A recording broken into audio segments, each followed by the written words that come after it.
Carla Estrada, hugos kamay sa isyong hiwalayang Daniel Padilla at Catherine Bernardo. Hindi pa man natapos ang kabuuan ng vlog ni Christy Fermin na ang Showbiz Now na, ay agad nakapag-post si Carla Estrada at dininay ang pasabog ni Christy Fermin. Sa YouTube channel ng biteranang kolumnista ay inihayag nito na nagmula sa kanyang source ay sa mismong bibig ni Carla Estrada, ina ni Daniel Padilla, ang pagbunyag sa katotohanang hiwalay na sina Catherine at Daniel. Sa sumunod na episode ng Showbiz Now na, ay hinamon ni Christy Fermin si Carla na magharap-harap silang tatlo kasama ang source nito ukol sa isyong hiwalayan. Muling nanindigan ang kolumnista na totoo ang kanyang sinasabi at hayagang inihayag na may history ng pagsisinungaling itong si Carla Estrada.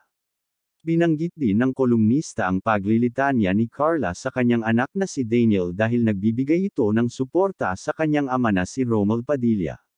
Pinuri naman ni Christy si Daniel dahil sa kabila na napabayaan sila nito noon ng kanyang ama ay tumano pa rin ito ng utang na loob bilang anak at nagbigay suporta. Dagdag pa, ang blind item ni Christy na tumumbok kay Carla Estrada, tungkol sa isang aktres na yumaman, bumagsak, yumaman muli at ngayon ay pabagsak na rin dahil sa matumal na proyekto. Ang aktres na ito ay muli na naman daw ng utang sa inuutangan nito dati ngunit hindi binayaran. Sapol na sapol ang clue na kahit nakamute ay mababatid ang sigaw na face-to-face, kung saan si Carla Estrada ang main host. Sa kabilang banda, may mga usap-usapan na hindi na raw i-renew ng Star Magic ang kontrata ng Katniel, kaya naman ay nakipag-negotiate na si Catherine kay Rambo, asawa ni Maha Salvador na producer ng Cornerstone Entertainment. At habang si Daniel Padilla naman daw ay naghahanap na ng bagong manager.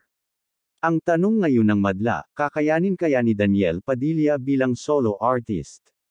Hatek na hatek kasi ang career ni Daniel dahil kay Catherine at wala pa naman napatunayan si Daniel na isang malaking proyekto na hindi kasama si Catherine.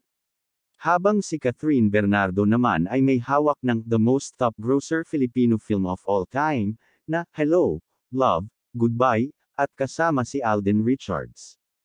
At may isa pang usap-usapan ngayon, na nagkaharap-harap na daw ang mga abogado ni na Catherine at Daniel upang pag-usapan ang mga negosyong pinagsasamahan ng dalawa. At tila haantong na sa bawian. Saan nga ba haantong ang sinasabing pagsisinungaling ni Carla Estrada? Abangan.